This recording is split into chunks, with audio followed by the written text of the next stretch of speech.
G'day ladies and gentlemen, welcome to Draw with Jazza. I'm Jazza and we're revisiting our horrific Pokemon recreations. Now, I'm only showing the original Pikachu and Togepi here because some of you may not have seen round one. It was a lot of fun and let me just say, the outcomes were really horrific.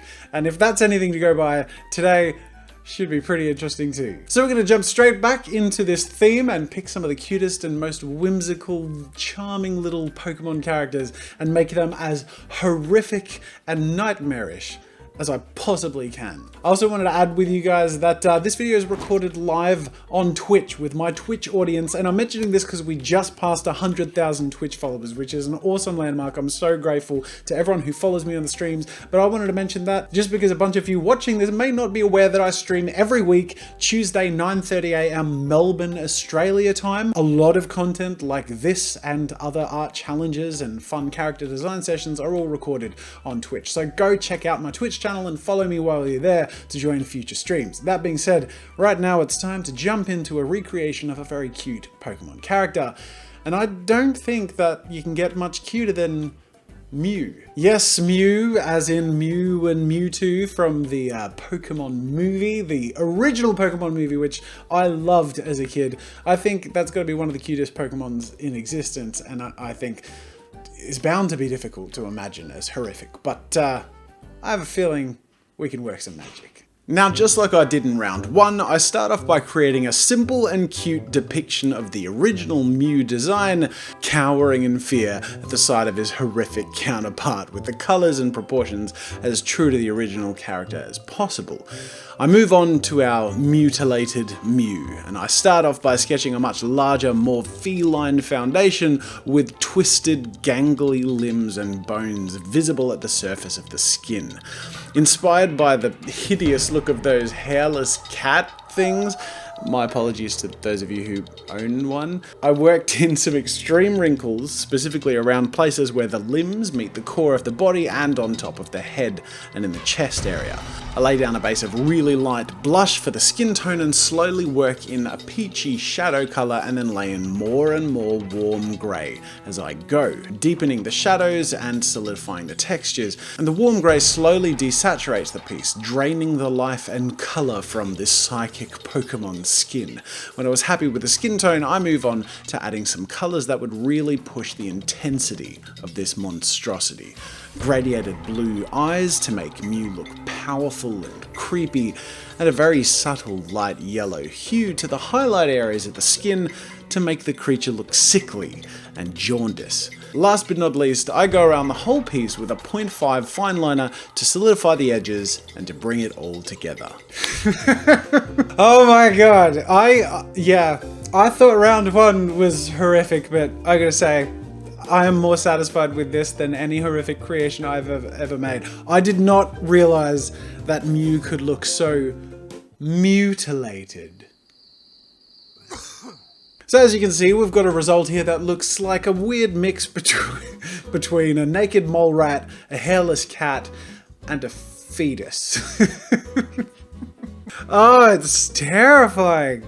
Now, I could be satisfied ending there because this is a pretty satisfying result of a cute Pokemon turned not so cute, but I want to see if I can take things a step further. So far, all of the Pokemon that we've converted have been pretty cutesy, pretty sort of animalistic in nature. You know, Pikachu being rodent, Togepi being egg, Mew being sort of cat.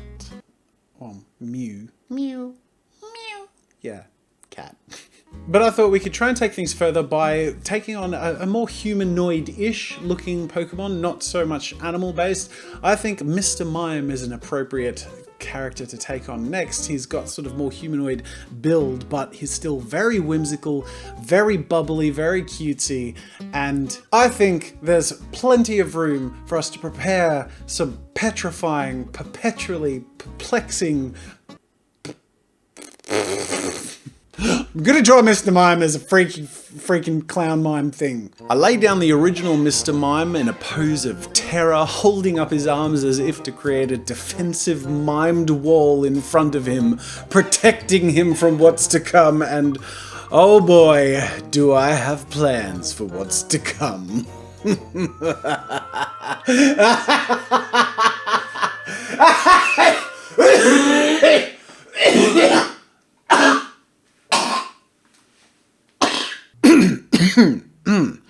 Now, onto our megamaniacal Mr. Mime. He is more of a humanoid figure, of course, and when adding detail and silhouette to a more intricate iteration, that sort of makes the balls and joints of the original character something that would, on our horrific version, look sort of odd or out of place. So, I reinterpreted these shapes and parts into an outfit. Instead of being made up of balls and circles, the horrific Mr. Mime would have an outfit with a silhouette and divisions that would echo the original design, but be a little closer in execution to sort of circus attire. I wanted the creature to not look too human, of course, because these are pocket monsters we're reimagining, so they have to be a little more monster than human.